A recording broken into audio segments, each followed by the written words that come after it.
61번 측정 오차와 관련된 내용으로 옳은 것을 모두 고른 것은 다음의 내용을 하나씩 읽어가면서 측정 오차와 관련된 내용으로 옳은 것을 모두 골라보도록 하겠습니다. 기억, 측정 오차에는 체계적 오차와 무작위 오차가 있다. 이 설명은 옳죠. 측정 오차는요, 크게 두 가지로 나뉘는데 그 내용이 체계적 오차와 무작위 오차입니다. 체계적 오차는요, 측정 도구나 방법에 의한 일관된 오류로 특정 방향으로 지속적으로 발생한다는 거고, 무작위 오차는요, 측정 과정에서 발생하는 우연한 변동으로 무작위로 발생하며 측정값에 불규칙하게 영향을 미친다는 거죠. 따라서 기억, 측정 오차에는 체계적 오차와 무작위 오차가 있다. 이 설명은 옳습니다.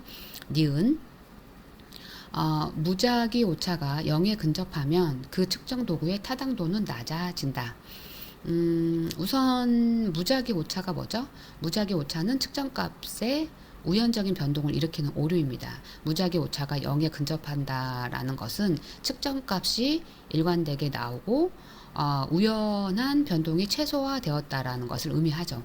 그러면 타당도가 어떤 거죠? 타당도는 측정 도구가 실제로 측정하고자 하는 개념을 얼마나 정확하게 측정하는지를 나타냅니다. 타당도는요, 측정 도구가 목표로 하는 개념이나 변수를 제대로 반영한다는 것을 평가하죠.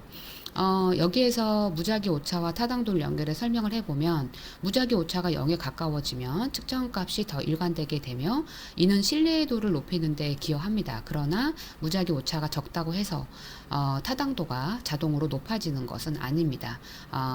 측정 도구가 정확하게 개념을 측정하지 못하면 무작위 오차가 적더라도 타당도가 낮을 수 있습니다.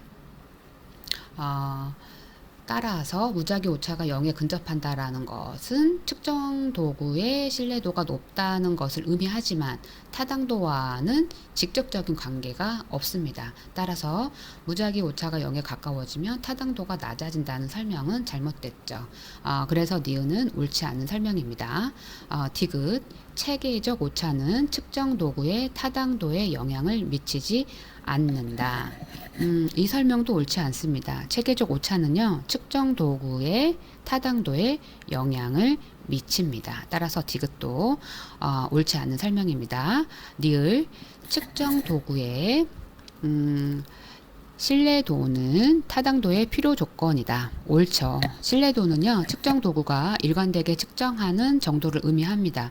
신뢰도가 높은 측정 도구는 결과가 일관되게 나오지만 타당도는 측정 도구가 실제로 측정하고자 하는 개념을 정확하게 측정하는지를 의미합니다. 신뢰도가 높다고 해서 타당도가 자동으로 보장되는 것은 아니지만 측정 도구가 정확하게 일관된 결과를 제공하는 신뢰도가 타당도의 필요 조건으로 작용합니다. 따라서 측정 도구의 신뢰도는 타당도의 필요 조건이다. 이 설명은 옳습니다.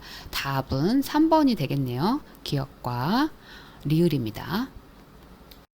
62번 조사, 연구, 설계 단계를 순서대로 나열한 것은 우선 제시된 내용을 따라 보지 말고 저희끼리 조사, 연구, 설계 단계를 생각해 봅시다. 첫 번째, 연구 문제 설정이죠.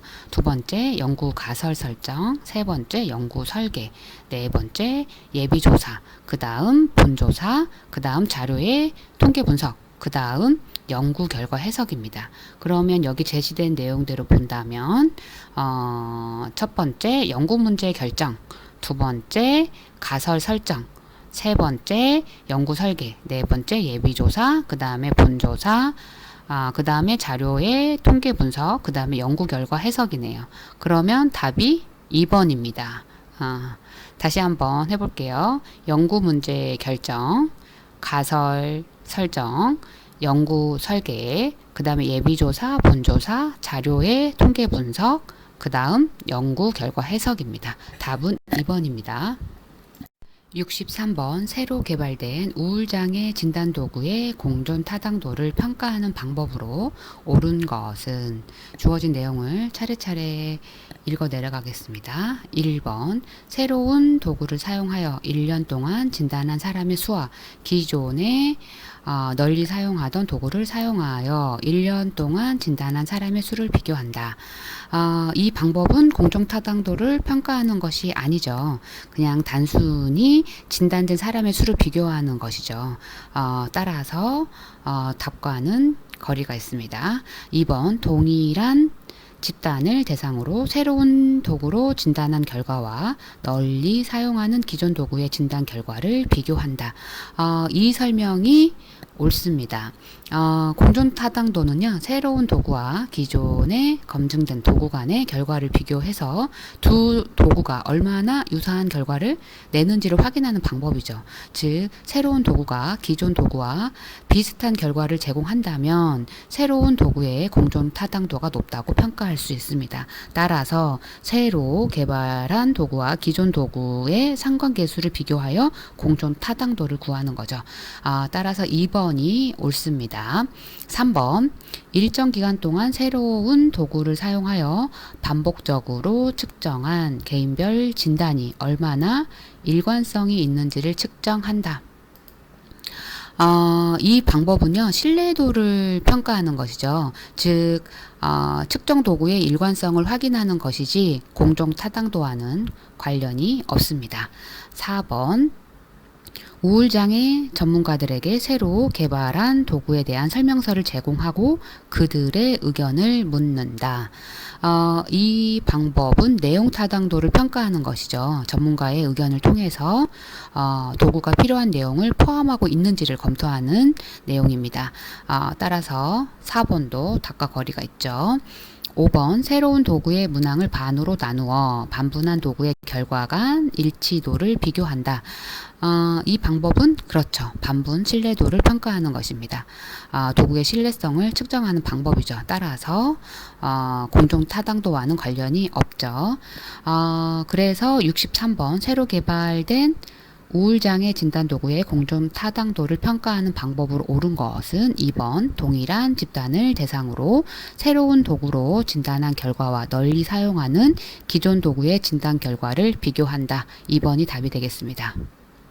64번 학습 상담의 효과성을 살펴보는 실험 연구에서 실험 집단의 사례수가 5명, 시험의 평균 점수가 90, 표준 편차 2, 비교 집단의 사례수가 6명, 시험의 평균 점수가 80, 표준 편차 3.6으로 나타났다.